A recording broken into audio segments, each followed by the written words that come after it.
This week's Torah portion of Parshat Mikeitz during Hanukah teaches us two outstanding things. Number one, the Torah attests to the fact that there is a shever in Mitzrayim.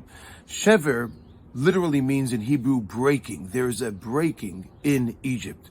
What exactly does that mean? Yaakov, Jacob, sends his sons down and he says to them, Yesh shever b'Mitzrayim.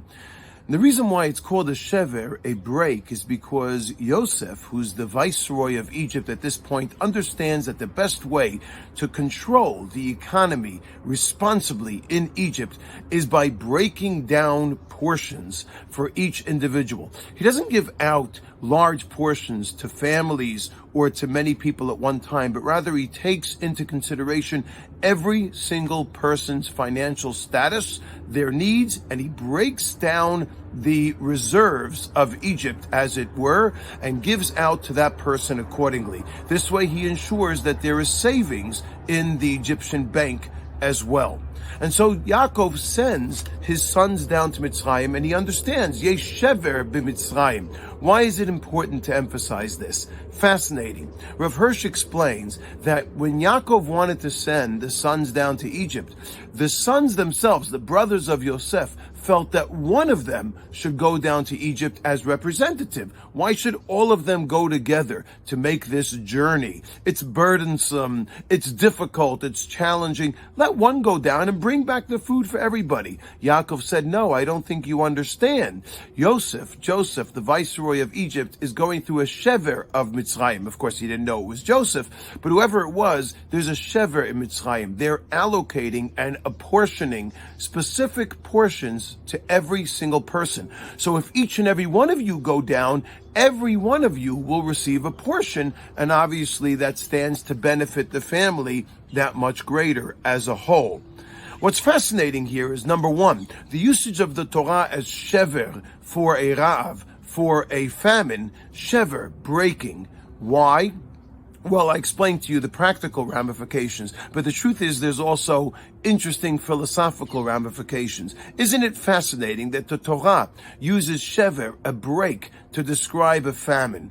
There was a break within Jacob's family. The brothers broke away from Joseph. In this week's Torah portion, the brothers again break away from Jacob and break away from Binyamin.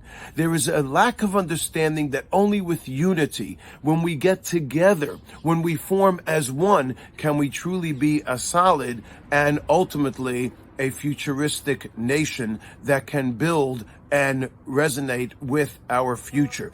This is the concept that is revealed in this week's Torah portion. And it is only after Jacob reminds them, no, you all have to go down as one to Mitzrayim to ask for your portions. There might be a symbolic message that Jacob is giving to them. Go down as one, ask as one, travel as one, journey as one, and return as one. Yes, each and every one of you will be allocated portions. Each and every one of you is an individualistic and individual person with your own persona and your own qualities and characteristics. But you must remain and understand that you are one unit. No one travels alone. You travel as a body, as a nation. And therefore, indeed, it is confirmed for the first time in this week's Parsha. Vayavo'u b'nei Yisrael lishbor betoch haba'im. The b'nei Yisrael, first time the Torah uses it, the Jewish people as one, all of the brothers as one unit, come lishbor, to break within the Ba'im, within all the other people who came down to Egypt. Rav Hirsch points out that yes, they still don't understand the message of unity. They still are betoch haba'im, just as regular comers, just as regular arrivers, travelers to the land of Egypt. But ultimately, and this is the beginning of the formation of Bnei Yisrael, forming as one. The concept of Hanukah reminds us of the nace, not only of the oil, the miracle of the oil, which all all of us are familiar with, but also the miracle of the war, whereby the Jewish people united. Rabim biyad ma'atim. We were a small force, and nonetheless, because we united as one and we understood the concept of being one, we were victorious over the Greek Empire and the Greek mighty army. So too, that should be the message that we take with us. Unifying. We as a family, the Hammer family, were shvurim. We're broken. We have experienced what it means to be a broken shever, a broken family, when dear Gila was lost.